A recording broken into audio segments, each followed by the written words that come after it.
ಇವತ್ತು ನೋಡಿ ಸುರುಳಿ ಹೂ 3 ಉಂಟು. ನನಗೆ ಇದಕ್ಕೆ ಸುಗಂಧಿ ಹೂ ಅಂತ ಹೇಳಿ ಹೆಸರು ಇದ್ದದ್ದು. ನನಗೆ ಗುಲಾಬಿ ನೋಡಿ ಎಲ್ಲ ಕೊಳಿಲಿಕ್ಕೆ ಶುರುವಾಗಿದೆ. ಮಳೆ ಇವತ್ತು ಬೆಳಿಗ್ಗೆಯಿಂದ ನಮಗೆ ಮಳೆ ಇಲ್ಲ ಆಯಿತಾ, ಒಂದು ಸ್ವಲ್ಪ ಹನಿದು ಹೋಗಿದೆ ಅಷ್ಟೇ. ಅದೇ ಕಂಪೇರ್ ಹಾಗೆ ಆಗಸ್ಟಲ್ಲಿ ಡಬಲ್ ಧಮಾಕ ನಮಗೆ.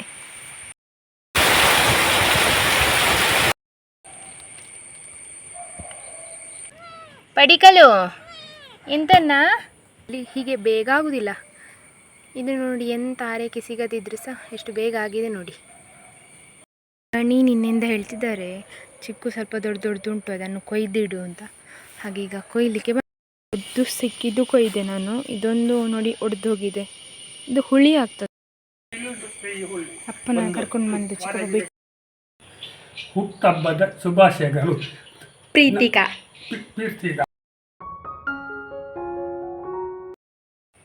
ಹಾಯ್ ಎಲ್ರಿಗೂ ಕೂಡ ನಮಸ್ಕಾರ. ಎಲ್ಲರೂ ಹೇಗಿದ್ದೀರಾ? ಎಲ್ಲರೂ ಆರಾಮ ಸೌಖ್ಯ ಅಂದ್ಕೊಳ್ತಿದ್ದೇನೆ. ನಾನು ನಿಮ್ಮ ಅನುಷಾ ಕೃಷ್ಣ ನಾಯಕ್. ಹಾಗೆ ನನ್ನ ಚಾನಲನ್ನು ನೀವು ಮೊದಲ ಸಾರಿ ನೋಡ್ತಿದ್ದೀರಾ ಅಂದರೆ ಪ್ಲೀಸ್ ಸಬ್ಸ್ಕ್ರೈಬ್ ಮಾಡಿ, ಎಲ್ಲರೂ ಬೆಲ್ಲೈಕನ್ ಒತ್ತಿ. ಹಾಗೆ ನಿಮ್ಮ ಫ್ಯಾಮಿಲಿ ಫ್ರೆಂಡ್ಸ್ ಒಟ್ಟಿಗೆ ಶೇರ್ ಮಾಡೋದನ್ನು ಕೂಡ ಮರಿಬೇಡಿ. ಕಮೆಂಟಲ್ಲಿ ಪಿನ್ ಮಾಡಿರುವಂತಹ ನನ್ನ ವಾಟ್ಸಪ್ ಚಾನಲನ್ನು ಜಾಯ್ನ್ ಆದರೆ ನಾನು ಎಷ್ಟೊತ್ತಿಗೆ ಯೂಟ್ಯೂಬಲ್ಲಿ ವ್ಲಾಗ್ಸನ್ನು ಹಾಕ್ತೇನೆ, ಅದೇ ಟೈಮಿಗೆ ವಾಟ್ಸಪ್ ಚಾನಲಲ್ಲಿ ಕೂಡ ಹಾಕಿರ್ತೇನೆ. ನೀವು ಆ ಚಾನಲನ್ನು ಜಾಯ್ನ್ ಆದರೆ ಲಿಂಕನ್ನು ಕ್ಲಿಕ್ ಮಾಡಿ ನನ್ನ ವ್ಲಾಗ್ಸನ್ನು ನೋಡ್ಕೊಳ್ಬೋದು. ಜುಲೈ 9 ತಾರೀಕಿಗೆ ಯಾರ್ದೆಲ್ಲ ಬರ್ತ್ಡೇ ಉಂಟು ನಿಮಗೆಲ್ಲರಿಗೂ ಕೂಡ ವಿಶ್ ಹ್ಯಾಪಿ ಬರ್ತ್ಡೇ. ಹುಟ್ಟುಹಬ್ಬದ ಹಾರ್ದಿಕ ಶುಭಾಶಯಗಳು. ಯಾವಾಗಲೂ ಖುಷಿಯಾಗಿ ನಗ್ತಾ ಇರಿ. ಜುಲೈ 9ಕ್ಕೆ ನನ್ನ ಅಶ್ವಿನಿ ಹೋಣಿಯದು ಬರ್ತ್ಡೇ. ಅಶ್ವಿನಿ ಹೋಣಿಗೆ ವಿಶ್ ಹ್ಯಾಪಿ ಬರ್ತ್ಡೇ. ಹುಟ್ಟುಹಬ್ಬದ ಹಾರ್ದಿಕ ಶುಭಾಶಯಗಳು. ಯಾವಾಗಲೂ ಖುಷಿಯಾಗಿ ನಗ್ತಾ ಇರಿ. ಉಷಾ ಪಾಟಾಳಿ ಅವರು ಕಮೆಂಟ್ ಮಾಡಿದ್ದಾರೆ ಅವರ ಅಕ್ಕ ರಾಯಿ ಅವರ ಬರ್ತ್ಡೇ ಅಂತ. ರಾಯಿ ಅವರಿಗೆ ವಿಶ್ ಹ್ಯಾಪಿ ಬರ್ತ್ಡೇ. ಹುಟ್ಟುಹಬ್ಬದ ಹಾರ್ದಿಕ ಶುಭಾಶಯಗಳು. ಯಾವಾಗಲೂ ಖುಷಿಯಾಗಿ ನಗ್ತಾ ಇರಿ. ಶುಭವತಿ ಅವರು ಕಮೆಂಟ್ ಮಾಡಿದ್ದಾರೆ ಅವರ ಮಗಳು ಪ್ರೀತಿಕಾ ಅವರ ಬರ್ತ್ಡೇ ಅಂತ. ಪ್ರೀತಿಕಾ ಅವರಿಗೆ ವಿಶ್ ಹ್ಯಾಪಿ ಬರ್ತ್ಡೇ. ಹುಟ್ಟುಹಬ್ಬದ ಹಾರ್ದಿಕ ಶುಭಾಶಯಗಳು. ಯಾವಾಗಲೂ ಖುಷಿಯಾಗಿ ನಗ್ತಾ ಇರಿ. ಹಾಗೆ ಅವರು ಇನ್ನೊಂದು ಕಮೆಂಟ್ ಕೂಡ ಹಾಕಿದ್ದಾರೆ ನನ್ನ ಅಪ್ಪನೇ ವಿಶ್ ಮಾಡಬೇಕು ಅಂತ. ನನ್ನ ಅಪ್ಪ ಇವಾಗ ಸದ್ಯಕ್ಕೆ ಇಲ್ಲ, ನನ್ನ ವ್ಲಾಗ್ಸಲ್ಲಿ ತಗೊಳ್ಳಿಕ್ಕೆ ಆಗೋದಿಲ್ಲ. ಅವರು ಬಂದ ಹಾಗೆ ವ್ಲಾಗ್ಸಲ್ಲಿ ಹೇಳ್ತೇನೆ. ಅವರಿಗೆ ಇಲ್ಲಿ ತನಕ ವಿಶ್ ಮಾಡಿ ಎಲ್ಲ ಗೊತ್ತಿಲ್ಲ ಆಯಿತಾ. ಚಿಕ್ಕ ಮಗು ಅಂತ ಹೇಳಿ ಅವರನ್ನು ಕನ್ವಿನ್ಸ್ ಮಾಡ್ತೇನೆ ವಿಶ್ ಮಾಡಲಿಕ್ಕೆ. ಅವರು ವಿಶ್ ಮಾಡಿದ್ದರೆ ಹಾಕ್ತೇನೆ ಆಯಿತಾ. ಹೇಗಾದರೂ ವಿಶ್ ಮಾಡಿಸ್ತೇನೆ. ಅವರಿಗೆ ಇಂಗ್ಲೀಷಲ್ಲೆಲ್ಲ ಹೇಳಲಿಕ್ಕೆ ಬರೋದಿಲ್ಲ, ಕನ್ನಡದಲ್ಲಿ ಆದರೂ ಹೇಳಿಸ್ತೇನೆ ನಿಮ್ಮ ಆಸೆಗೋಸ್ಕರ ಆಯಿತಾ. ಶಾಂತಾ ಅವರು ಕಮೆಂಟ್ ಮಾಡಿದ್ದಾರೆ ಅವರ ಬರ್ತ್ಡೇ ಅಂತ. ಶಾಂತಾ ಅವರಿಗೆ ವಿಶ್ ಹ್ಯಾಪಿ ಬರ್ತ್ಡೇ. ಹುಟ್ಟುಹಬ್ಬದ ಹಾರ್ದಿಕ ಶುಭಾಶಯಗಳು. ಯಾವಾಗಲೂ ಖುಷಿಯಾಗಿ ನಗ್ತಾ ಇರಿ. ಜುಲೈ 9ಕ್ಕೆ ಭಾರತಿ ಮತ್ತು ಕಿರಣ್ ಅವ್ರದ್ದು ವೆಡ್ಡಿಂಗ್ ಆ್ಯನಿವರ್ಸರಿ. ನಿಮಗೆ ವೆಡ್ಡಿಂಗ್ ಆ್ಯನಿವರ್ಸರಿಯ ಶುಭಾಶಯಗಳು. ಯಾವಾಗಲೂ ಸುಖವಾಗಿ 100 ಕಾಲ ಜೊತೆಯಾಗಿ ಬಾಳಿ. ಜುಲೈ 9ಕ್ಕೆ ನಜ್ಮಾ ಅವರ ಬರ್ತ್ಡೇ. ನಜ್ಮಾ ಅವರಿಗೆ ವಿಶ್ ಹ್ಯಾಪಿ ಬರ್ತ್ಡೇ. ಹುಟ್ಟುಹಬ್ಬದ ಹಾರ್ದಿಕ ಶುಭಾಶಯಗಳು. ಯಾವಾಗಲೂ ಖುಷಿಯಾಗಿ ನಗ್ತಾ ಇರಿ. ಇವತ್ತು ನೋಡಿ ಸುರುಳಿ ಹೂ 3 ಉಂಟು. ನನಗೆ ಇದಕ್ಕೆ ಸುಗಂಧಿ ಹೂ ಅಂತ ಹೇಳಿ ಹೆಸರು ಇದ್ದದ್ದು. ನನಗೆ ನೀವು ಹೇಳುವಾಗ ನೆನಪಾಯ್ತಿದ್ದು ಸುರುಳಿ ಹೂ ಅಂತ. ಅಮ್ಮ ಕೂಡ ಹೀಗೆ ಹೇಳ್ತಿದ್ದು ಮುಂಚೆ. ನನ್ನ ಅಮ್ಮ ಉಂಟಲ್ಲ ಇದನ್ನು ಸುಮಾರಾದರೆ ಒಂದು 10-15 ಹೂ ಆದರೆ ಹೀಗೆ ಇರುವಾಗಲೇ ಅದನ್ನು ಕಟ್ಟಿ ನಮ್ಮ ಕೂದಲಿಗೆ ಇಡ್ತಾಯಿದ್ರು, ಅಂದರೆ ಶಾಲೆಗೆ ಹೋಗುವಾಗೆಲ್ಲ. ಇದೊಂಥರ ಪರಿಮಳ ಅಲ್ಲ, ಮಳೆಗಾಲದಲ್ಲಿ ಆಗುವ ಹೂ ಇದು. ನಾನು ಚಿಕ್ಕ ಗಿಡವನ್ನು ನೆಟ್ಟದ್ರಿಂದ ಈಗ ಆಗ್ತಾ ಉಂಟು ಇಲ್ಲಿ. ಇಲ್ಲಾಂದರೆ ನಮ್ಮ ತೋಟದಲ್ಲಿ ಇದ್ದದ್ದು, ಅದಲ್ಲಿ ನೀರೆಲ್ಲ ಬಂದು ಗಿಡ ಎಲ್ಲ ಕೊಳ್ತು ಹೋಗ್ತದೆ, ಅದಕ್ಕೋಸ್ಕರ ಅದನ್ನು ತಂದು ಇಲ್ಲಿ ನೆಟ್ಟದ್ದು. ಗುಲಾಬಿ ನೋಡಿ ಎಲ್ಲ ಕೊಳಿಲಿಕ್ಕೆ ಶುರುವಾಗಿದೆ ಮಳೆಗೆ. ಈಗ ಬೆಳಿಗ್ಗೆಯಿಂದ ಮಳೆ ಇಲ್ಲ ನಮಗೆ ಇವತ್ತು. ಇನ್ನೊಂದು 10 ದಿವಸ ಇರ್ತದೆ ಹೂ, ಮತ್ತೇನು ಹೂ ಇರೋದಿಲ್ಲ ಮಳೆಗಾಲದಲ್ಲಿ. ಆಷಾಢ ತಿಂಗಳಲ್ಲಿ ಹೂ ಇರೋದಿಲ್ಲಲ್ಲ. ಇದು ನೋಡಿ ಮೊಗ್ಗೆ ಕೊಳಿಲಿಕ್ಕೆ ಶುರುವಾಗಿದೆ ಮಳೆಗೆ. ಇವತ್ತು ಬೆಳಿಗ್ಗೆಯಿಂದ ನಮಗೆ ಮಳೆ ಇಲ್ಲ ಆಯಿತಾ, ಒಂದು ಸ್ವಲ್ಪ ಹನಿದು ಹೋಗಿದೆ ಅಷ್ಟೇ. ಅದೇ ಕಂಪೇರ್ ಮಾಡಿದರೆ ನಿನ್ನೆ ಇಷ್ಟೊತ್ತಿಗೆ ಒಂದು 3-4 ಮಳೆ ಬಂದಿತ್ತು, ಅಷ್ಟು ಜೋರು ಮಳೆ. ರೀಸನ್ ಎಂತ ಗೊತ್ತುಂಟಾ ಇಂಥ ಬಿಸಿಲಿಗೆ? ಇವತ್ತು ನಮ್ಮ ದಕ್ಷಿಣ ಕನ್ನಡದ ಶಾಲಾ ಕಾಲೇಜುಗಳಿಗೆ ಎಲ್ಲರಿಗೂ ಕೂಡ ರಜೆ. ಮಳೆ ನಿನ್ನೆ ಜೋರು ಮಳೆ. ನಿನ್ನೆ ಅಕ್ಕನ ಹತ್ರ ಕೇಳಿದ್ದೆ ರಜೆಯಾ ಅಂತ, ಅವಳು ಟೀಚರ್ ಅಲ್ವಾ, ಅವಳಿಲ್ಲ ಅಂತ ಹೇಳಿದ್ದು. ಇವತ್ತು ರಜೆ ಅಂತ ಹೇಳಿ ಹಾಕಿದ್ದಾಳೆ. ನೋಡಿದರೆ ಇವತ್ತು ಬಿಸಿಲು.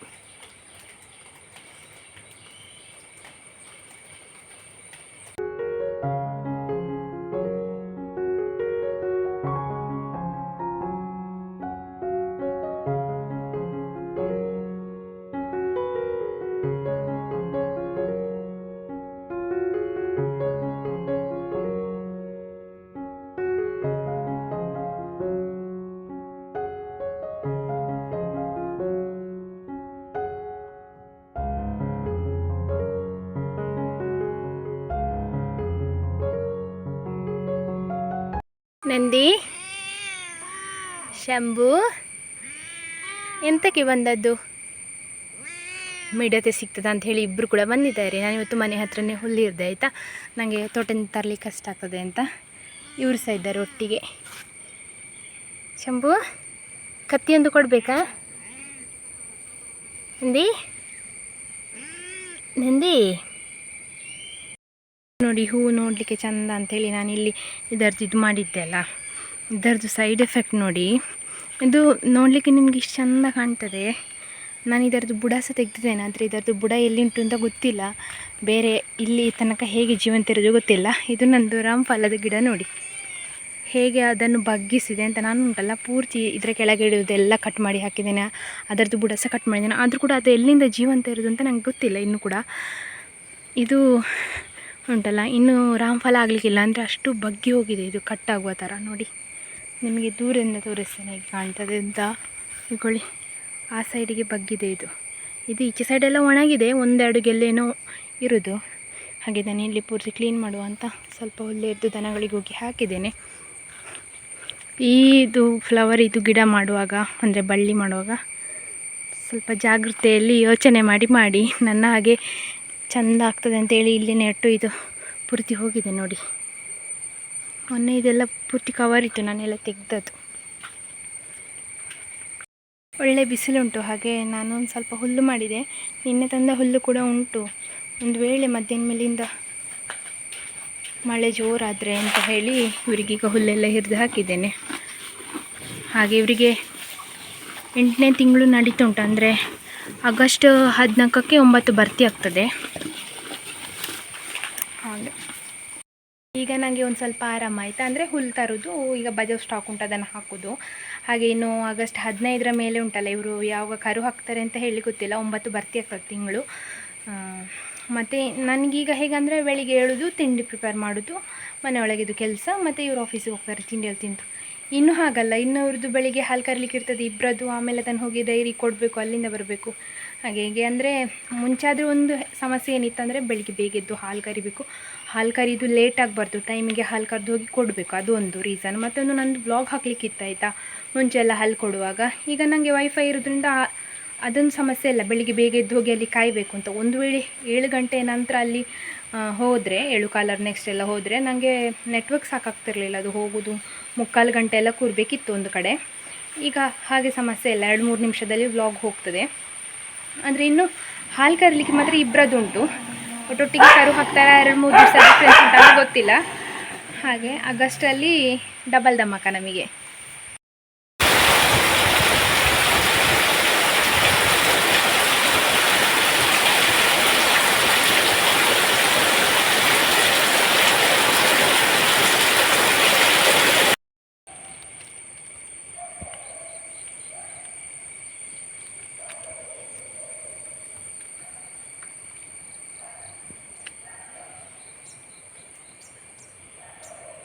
ಇವತ್ತು ನಮಗೆ ನಿನ್ನೆಗಿಂತ ತುಂಬ ಮಳೆ ಕಡಿಮೆ ಆಯಿತಾ.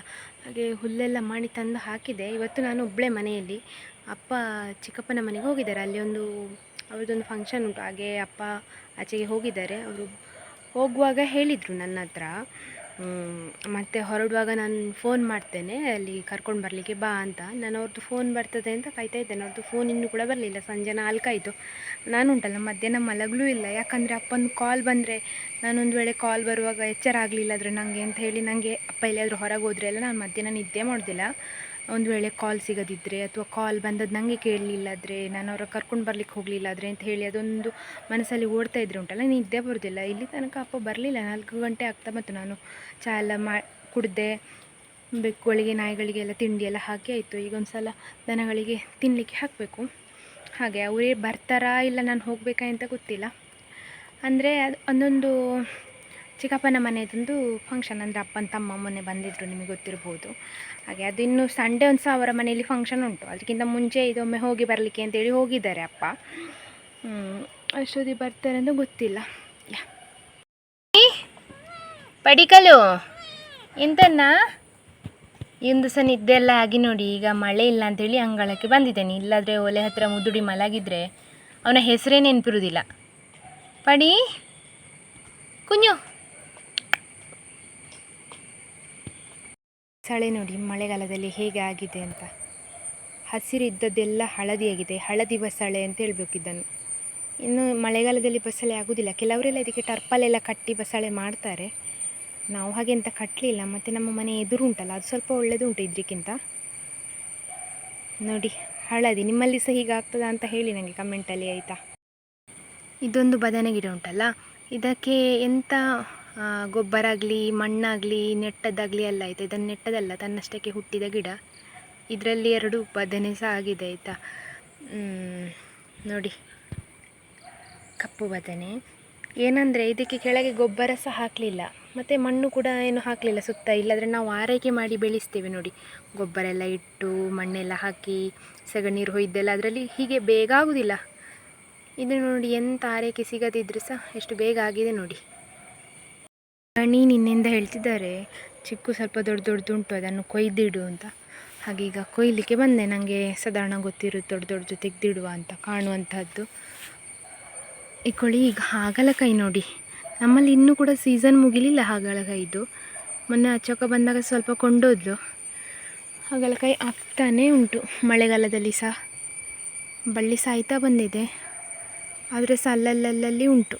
ಇಕೊಳ್ಳಿ, ಇದು ನೋಡಿ ಎಷ್ಟು ಚೆಂದ ಉಂಟು ಹಾಗಲಕಾಯಿ. ಚಿಕ್ಕು ದೊಡ್ಡದುಂಟು ನೋಡಿ. ಇದನ್ನು ಕೊಯ್ದಿಡುವ ಅಂತ. ಮಳೆಗಾಲದಲ್ಲಿ ನಿಮ್ಮ ಕಡೆ ಎಲ್ಲ ಆಗ್ತದೆ ಅಂತ ಹೇಳಿ. ಇದು ಕಷಿದು ಗಿಡ ಆಯಿತಾ. ಆಗ ಇದರಲ್ಲಿ ಆಗ್ತದೆ. ನನ್ನ ದೊಡ್ಡಕ್ಕ ಹೇಳಿದ್ಲು, ಅವಳು ಬರುವಾಗ ಸಹ ಮೊನ್ನೆ ತಗೊಂಡು ಬಂದಿದ್ಲು. ಸೀಸನ್ ಮುಗ್ದಿದೆ ಅಂತ ಅವರ ಸೈಡ್. ಮಳೆಗಾಲದಲ್ಲೆಲ್ಲ ಆಗೋದಿಲ್ಲ ಅಂತೆ ರತ್ನಗಿರಿಯಲ್ಲೆಲ್ಲ, ನಮ್ಮಲ್ಲಿ ಆಗ್ತಾ ಉಂಟು. ಇದು ಸೊನ್ನೆ ಸಹ ಬರ್ತುಂಟು ಇದರಲ್ಲಿ. ಆದರೆ ಎಂತ ಗೊತ್ತುಂಟ, ಇದನ್ನು ಹಾಗೆ ಬಿಟ್ಟರೆ ಎಲ್ಲ ಹಕ್ಕಿಗಳು ತುತ್ತು ಮಾಡಿ ಹಾಕ್ತದೆ. ಅದರಲ್ಲಿ ನೀರು ತುಂಬಿ ಮತ್ತು ಕೊಳಿತದೆ, ನುಸಿ ಎಲ್ಲ ಬಂದು. ಉದ್ದು ಸಿಕ್ಕಿದ್ದು ಕೊಯ್ದೆ ನಾನು. ಇದೊಂದು ನೋಡಿ ಒಡೆದು ಹೋಗಿದೆ. ಇದು ಹುಳಿ ಆಗ್ತದೆ ಅಂತ, ಹಾಗೆ ಒಡೆದು ಗಾಯ ಎಲ್ಲ ಆದರೆ. ನೋಡುವ ಇದು ಸಿಹಿ ಉಂಟಾ, ಎಂಥ ಸಿಹಿ ಇರ್ತದ ಹೇಗೆ ಅಂತ ಗೊತ್ತಾಗ್ತದಲ್ಲ. ಬೇಸಿಗೆಯಲ್ಲಿ ಆದರೆ ತುಂಬ ಸಿಹಿ ಇರ್ತದೆ ಆಯಿತಾ. ಬೇಸಿಗೆಯಲ್ಲಿ ಒಂದು 3-4 ಕಾಯಿ ಆಗ್ತದೆ ಅಷ್ಟೇ. ಅದರಲ್ಲಿ ಸಹ 1-2 ಬಿದ್ದು ಹೋದರೆ ಮತ್ತು 1-2 ತಿನ್ನಲಿಕ್ಕೆ ಸಿಗ್ತದೆ.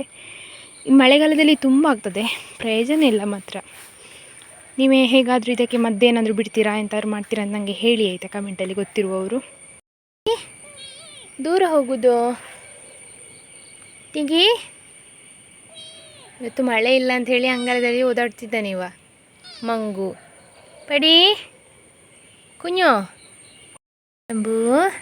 ಅವನು ಮಾಮೂಲಿಯಾಗಿ ಇಲ್ಲೇ ಇರ್ತಾನೆ ಕೂತ್ಕೊಂಡು ನನ್ನ ಸ್ಕೂಟಿಯಲ್ಲಿ. ನನ್ನ ಸ್ಕೂಟಿ ಬಿಡಲಿಲ್ಲಾದರೂ ಶಂಭು ಸ್ಕೂಟಿ ಬಿಡ್ತಾನೆ ಅಲ್ಲ ಶಂಭು. ಇಲ್ಲಿ ಯಾಕೆ ಕೂತ್ಕೊಳ್ಳೋದು ಗೊತ್ತುಂಟಾ, ನನ್ನ ಗ್ಲೌಸ್ ಕತ್ತಿ ಎಲ್ಲ ಇಲ್ಲೇ ಸ್ಕೂಟಿ ಹತ್ರ ನೆಟ್ಟಿರ್ತೇನೆ. ಅದು ತಗೊಂಡು ಹೊರಡುವಾಗ ಅವನಿಗೆ ಗೊತ್ತಾಗ್ತದೆ ಅಲ್ಲ ಹುಲ್ಲಿಗೆ ಹೋಗ್ತಾಳೆ ಈಗ ಅಂತ, ಅದಕ್ಕೆ ಕಾಯೋದು. ಇವನೊಬ್ಬ ಹಲಸಿನ ಹಣ್ಣು ಯಾವ ಕಟ್ ಮಾಡ್ತೇನೆ ಅಂತ ಕಾಯ್ತಿದ್ದಾನೆ ಮಂಗು. ಅಪ್ಪನ ಕರ್ಕೊಂಡು ಬಂದು ಚಿಕ್ಕಪ್ಪ ಬಿಟ್ಟರು. ಈಗ ಚಿಕ್ಕಪ್ಪ ನೋಡಿ ಹೊರಟರು ಅವ್ರ ಮನೆಗೆ. ಅವ್ರ ಮನೇಲಿ ಒಂದು ಫಂಕ್ಷನ್ ಉಂಟು, ಅದು ನಾಡಿದ್ದಿಂತ ಅಂತ ಹೇಳ್ತೇನೆ ನಾನು ನಿಮಗೆ ವ್ಲಾಗಲ್ಲಿ. ಹಾಗೆ